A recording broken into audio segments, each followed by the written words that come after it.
Have you ever bought a game at launch only to feel completely let down by bugs, missing features, or just a lackluster experience? So many games have launched in rough shape, leaving players frustrated and disappointed. But sometimes, developers don't give up. They listen, they patch, and they transform those broken games into something truly special. Today, we're diving into the stories of games that were on the brink of disaster but were rescued and completely turned around by their dedicated developers. Before we jump into the video, make sure to hit that subscribe button. It really motivates me to create videos like this, and it is a huge support for a small channel like mine. Thank you, and without wasting more time, let's get into the video.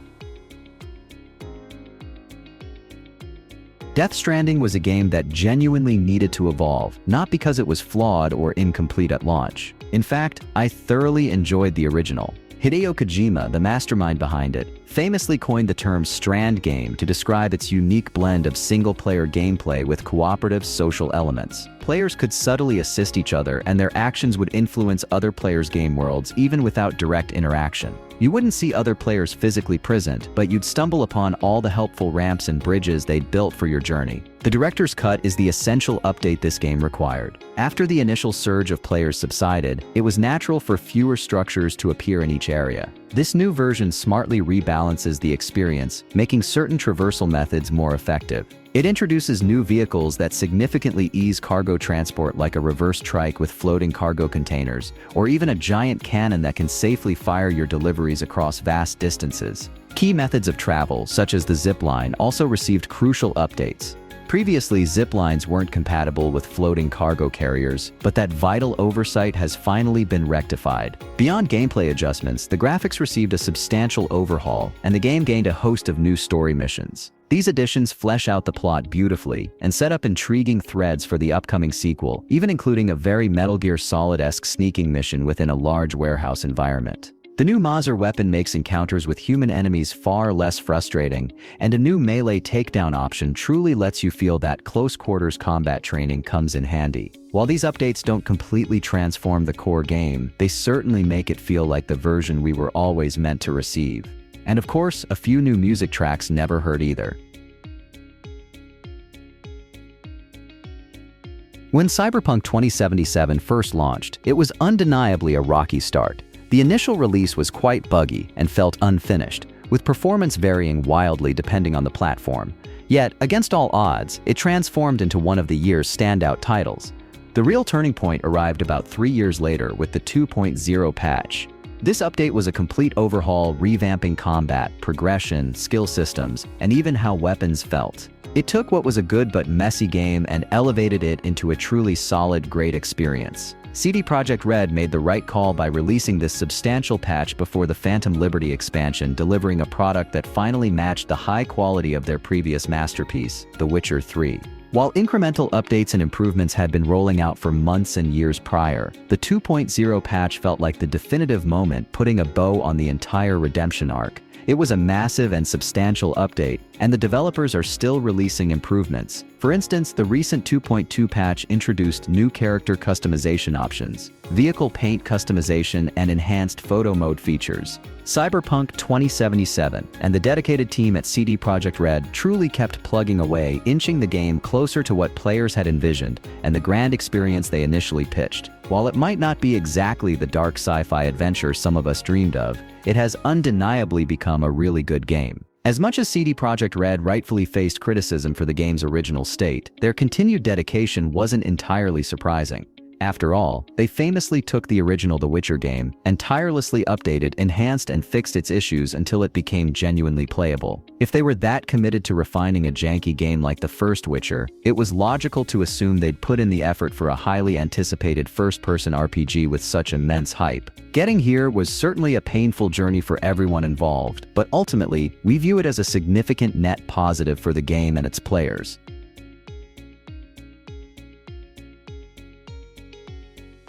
You know, the game that was once arguably the most lambasted on our list has genuinely achieved a slow and steady turnaround, from a notoriously buggy launch to an open-world experience with a truly devoted following. Fallout 76 and its unique brand of open-world survival weren't initially our cup of tea. However, there's no denying how much it has evolved since that disastrous debut. Fallout 76 has now received over 20 major updates, adding a wealth of content and addressing countless issues that many of us had at launch. The game's focus has shifted considerably. It's transformed from a hardcore survival experience where you constantly had to watch out for both AI enemies and other players into a much more casual Fallout Wasteland simulator. It essentially hands you the reins to build your own mini-settlement from scratch and simply help out. Really, that's been the overarching theme of these updates, smoothing out the rough edges and making Fallout 76 into a more enjoyable, even cozy ride. Even the player base has evolved, becoming far less hardcore and murderous and much more welcoming. Players now often prefer to help each other rather than just eliminate everything in sight. Among the most significant changes was the One Wasteland for All update, which completely rebalanced the entire game and removed level requirements. That was a bold move. Instead, all content now scales to your level, allowing players of various levels to easily team up and tackle the biggest challenges across this massive map. More recently, the free Skyline Valley update added a significant new region to the main map, and an upcoming update will finally introduce playable ghouls to Fallout. Look, I know Fallout 76 will always be the target of jokes for some people, and I absolutely get it. I was right there with you. I played it at launch and tore it to shreds. But there's no denying that Bethesda has poured significant effort into updating and transforming it, and in doing so, it has truly found its audience. There are a lot of people out there who are genuinely obsessed with Fallout 76. I even know someone personally who tried to get me back into it. Honestly, I thought they were crazy until I actually jumped back in and saw the changes for myself.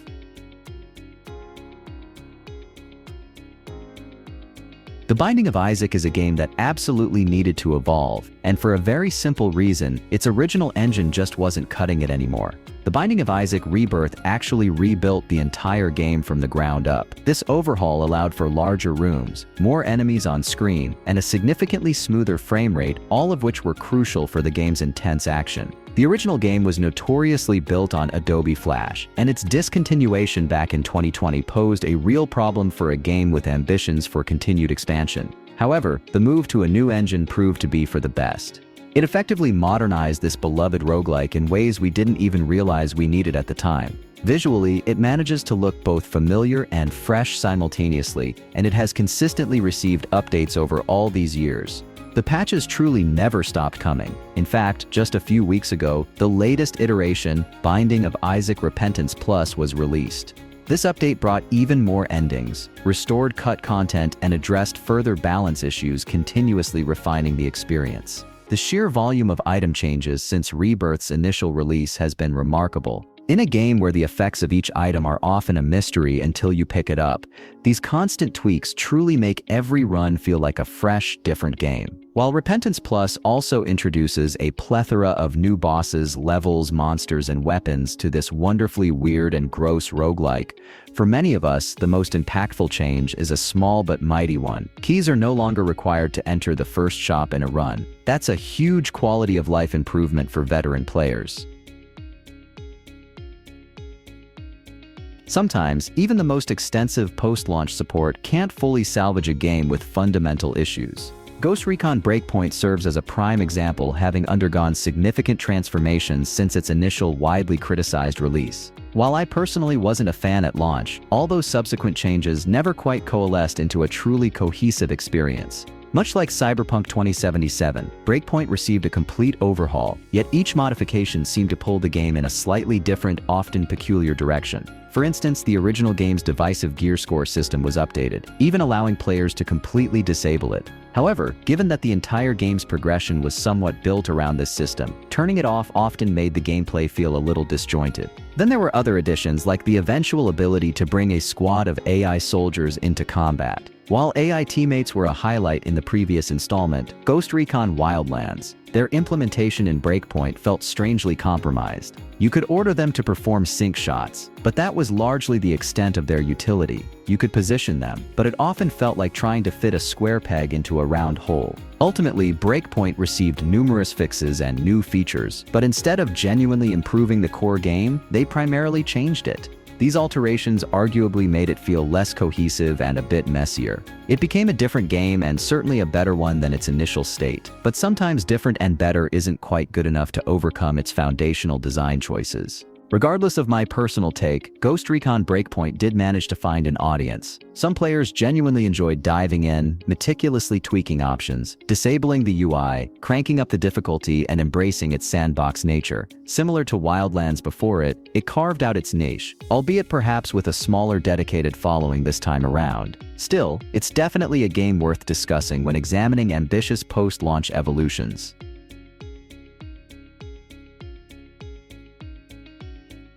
Need for Speed was really on a hot streak with Need for Speed Heat.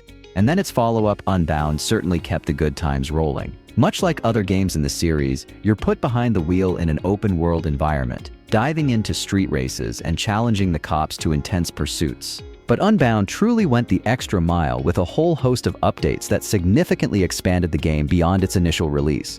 One of the changes that really made a difference for this series was the surprising inclusion of motorcycles. The BMW S1000RR is notably the first motorcycle to appear, and there's a good reason for its presence. The major Volume 9 update introduced Lockdown Mode, which is essentially a crazy, almost Fortnite-style extraction shooter, but with cars and dozens of angry players trying to chase you down. I know it sounds wild, and on screen, it looks absolutely insane, but it's actually a really cool mode. The motorcycle's nimbleness allows you to get into these lockups to grab items without paying first, essentially giving players an easier method to acquire new cars quickly, without having to buy them with DLC cash. That's a nice touch and an important one for endgame updates. If a game isn't going to keep updating, at least give players an easier way to permanently add cars to their personal garage, and it's definitely noticeable. And Lockdown Mode and the Volume 9 content aren't the only significant additions. Volume 6 brought a dedicated PvP mode that quickly gets you into races with other players. This is a feature that probably should have been in the game from the start, but hey, no complaints here. We're just glad they added it. Then there's Gauntlet, the drift modes, the leagues you can join, and finally, the reintroduction of Hot Pursuit in Volume 8. That's a lot more than just adding a couple of DLC cars here and there. It shows a real commitment to expanding the player experience. Roguelikes, by their very nature, are designed for constant change and adaptation. However, Dead Cells truly embraced this concept and ran with it. This Metroidvania-inspired action game plunges you into randomly generated castles, providing the tools you need to fight while continuously evolving with new areas, bosses, and a vast arsenal of weapons. Over 5 years, the developers consistently tweaked and improved the game, yet the most significant transformation arrived with a truly unexpected expansion pack, Return to Castlevania. This edition introduced an entirely new world to explore Dracula's iconic castle directly from the Castlevania series itself. This new section of the map boasts 4 fresh locations, a host of classic Castlevania enemies, and even outfits that let you embody your favorite heroes from that legendary series. The Return to Castlevania expansion essentially turns Dead Cells into a mini Castlevania roguelike, complete with its incredibly satisfying combat, where you'll retry again and again as you ascend to confront Dracula's final form. While previous paid expansions certainly added depth to the base game, this particular offshoot genuinely feels like the most substantial change. It literally transforms Dead Cells into its own unique kind of sequel, and that's precisely why we love it. Vampire the Masquerade Bloodlines is a first-person vampire RPG that frankly never received the mainstream attention it truly deserved. Upon its initial release, the game was, to put it mildly, in a rather messy and unfinished state, largely due to publisher interference. However, there's a significant silver lining to this particular story. Unlike many other games that have undergone substantial changes post-launch, the transformative improvements to Bloodlines didn't come from the publisher or even the original developers. Instead, they emerged directly from its incredibly passionate fan community. Rather than simply adding new, unintended features through mods, these dedicated fans focused on something more fundamental. They restored lost content, meticulously fixed bugs, and significantly improved the overall gameplay experience. The official fan patch for Bloodlines meticulously reintroduces a wealth of content that was unfortunately cut from the original release. This includes quests, weapons, enemies, maps, music, and countless other elements that would have comprised a complete polished game. So much was regrettably stripped from Bloodlines that restoring it became a full-time extensive project for a team of dedicated superfans, and their tireless work is something we are incredibly grateful for. This fan patch has seen as many major updates as a full, actively supported game. There have been so many comprehensive updates, in fact, that the patch had to be split into a base version and a plus version, with the latter even incorporating additional features that perhaps were never originally conceived by the developers. So if you're looking to experience Vampire the Masquerade Bloodlines in its best possible form, you have the fans, that remarkable community, to thank. It's because of their unwavering dedication that we now have something far closer to the developers' original ambitious vision. When it comes to games that exemplify continuous updates, Stardew Valley undoubtedly stands out as a prime example. We can say this definitively because the most recent updates, in particular, seem designed to finally put a comprehensive bow on this infinitely replayable farming simulator. Over the years, the game has received an incredible amount of new content. We've seen additions like new crops, new craftable items, expanded farm plots, and new buildings to purchase. Beyond that, there are so many new interactions and quality of life improvements that it's simply impossible to list them all. These include significant changes such as the ability to divorce or change your profession, alongside robust multiplayer features that let you tend to your farm with friends. The evolution is so profound that an early access player returning today would likely find the town, the dialogue, and even the graphics almost unrecognizable. It's a testament to how much the game has grown. What's truly remarkable is that all these changes were implemented completely free by the original developer, clearly driven by passion and dedication. Just glancing at the changelog on the Stardew Valley wiki is dizzying. It chronicles thousands of added features and bug fixes. There's an entire new island to explore, new facilities in the main town, new secrets, literally new of everything. The developer even finally updated that amusing bed from the opening intro sequence. Witnessing a game like Stardew Valley transform from a personal passion project into the expansive experience it is today is genuinely inspiring. It's a powerful reminder that perfection isn't achieved at launch. Instead, with enough dedication, updates, and patches, a game can truly evolve into something extraordinary. No Man's Sky is without a doubt a prime example often discussed alongside titles like Cyberpunk 2077. It serves as the perfect illustration of a studio initially releasing a product that fell far short of expectations, leaving many players deeply unhappy. However, what sets Hello Games apart is that they didn't just take the initial sales and disappear. They truly put their money where their mouth was and committed to fulfilling their original vision. Compared to its initial launch, No Man's Sky today is almost an entirely different game. It boasts significantly more multiplayer features, more varied worlds, and a wealth of new gameplay activities. There's a comprehensive story, diverse vehicle types, new enemies, and substantial graphical overhauls. The list truly goes on and on. The sheer volume of updates has been staggering, and the number of full-fledged free expansions is practically unheard of. Hello Games effectively transformed what began as a relatively simple space exploration game into something akin to an active, ongoing live service title, but remarkably, without all the negative aspects typically associated with that model. While we're generally focusing on more traditional game releases, No Man's Sky has evolved consistently and seemingly endlessly, much like a major multiplayer free-to-play shooter or an MMO. It's an absolutely incredible transformation, and the developers at Hello Games genuinely deserve immense praise for their dedication. Thanks so much for watching. If you enjoyed this video, don't forget to like and share it with your friends. And if you haven't subscribed yet, please consider subscribing. It really helps me keep making content like this. Let me know in the comments which game's comeback story surprised you the most, or if there's a game you think deserves a second chance. Until next time, happy gaming.